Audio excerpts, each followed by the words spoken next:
After the defeat of the Legion Herrscher, May is deemed qualified by Kevin to seek the answers regarding the true nature of the Honkai. As May walks down into a corridor shrouded in darkness, someone was already waiting for her. It was Elysia, number 2 of the Flame Chasers, a group of 13 Mantis soldiers from the previous era that was formed after the tragedy of Binding. Elysia tells May that the Elysian Realm is a simulated space created from the converged consciousness of the 13 Flame Chasers, a virtual library left behind by the last heroes of a long-gone civilization to pass their legacy to a new generation.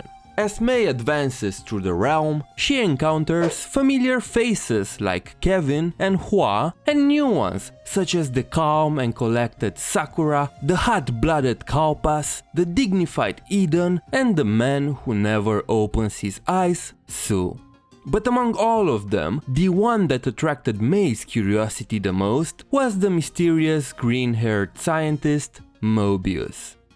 Regarded as a dangerous individual by many of the Flame Chasers, May is advised not to approach her. But caution wasn't May's style.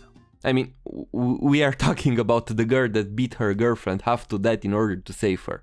May asks Elysia to bring her to meet Mobius. Elysia agrees, but not before testing May to see if she can handle the green-haired scientist. The two of them have a short fight, and after everything is done, Elysia opens up the path ahead for May. Here, May meets Mobius for the first time, without realizing that she was already part of an elaborated scheme put in motion by the green-haired girl. A while after her first meeting with Mobius, May notices some strange anomalies in the realm. Amidst all the confusion, a voice she had never heard before guided May to safety. After returning, she meets Klein, a Nia left from the previous era, and Dr. Mobius' assistant, who is tasked with the maintenance of the Elysian Realm. After an altercation with Raven, it is revealed that the Elysian Realm may hold many dark secrets for the successors that choose to undertake the final bounty. Learning about Raven's past experiences, May grew even more suspicious that Mobius is planning something. As such, the Herrscher decides to investigate her past.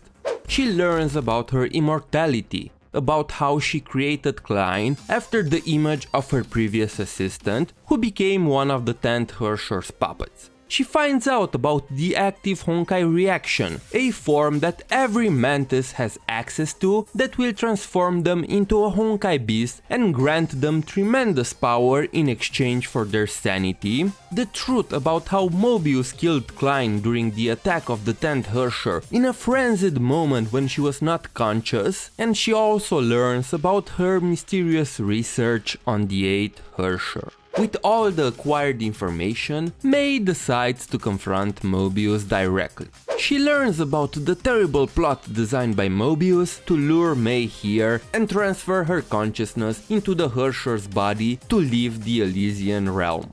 After a grueling fight, Mobius is confronted by Klein. The ELF gives her a recording passed down by the real Mobius, from which we learn that she decided to end her life in the final moments of the previous era. As she talks more about her state of mind, the sim Mobius furiously strikes the recorded image of the real Mobius and reveals that during her last sync with the Elysian Realm, she planted a seed of doubt into the mind of the real Mobius to make her give up on her life. Basically, this means that she gave the real Mobius depression to the point where she didn't want to live anymore. She did this so she could be the only Mobius left. After the shocking reveal, Mobius deletes the area and leaves, leaving May and Klein behind. As they try their best to find a way out from the collapsing data space, Klein notices that May attracted the attention of a certain individual.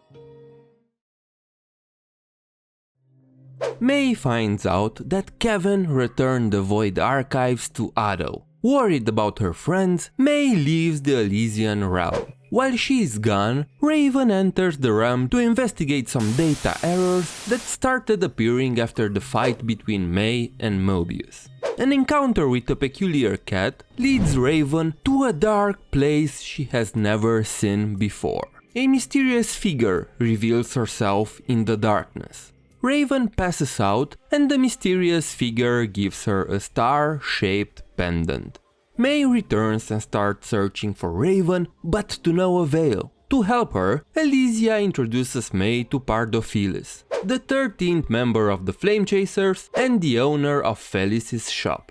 With her help, May manages to find Raven. After May interacts with the pendant left by the mysterious figure, she collapses and finds herself in the dark place described by Raven before. With a gentle and calm voice, the dark figure mentioned by the mercenary approaches May. The Herrscher senses that she is dangerous and realizes that she has the power to control people's actions through her words. Later, May finds out that she was none other than Aponia, the third ranked among the Flame Chasers and the strongest psychic mantis. Embarked on a new journey to reach the deep end, May encounters two new Flame Chasers: the silent boy, Cosma, and the youngest Flame Chaser, Griseo.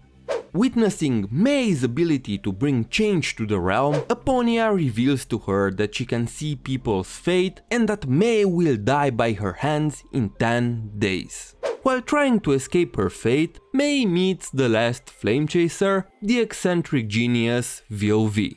She uncovers the secret behind Aponia's discipline, learns about the Sundown Alley incident where Sakura fought Kalpas for the first time, and the sanatorium in which Aponia helped the infected, while witnessing her past struggles in trying to change fate. To challenge this belief, May provokes Kalpas to a fight, hoping that the masked man will put her in mortal danger before Aponia's prophecy is supposed to happen. The fight goes exactly how the Herrscher of Thunder wanted, and right when she was about to be killed by the bearer of the Signet of Decimation, Aponia appears and saves her.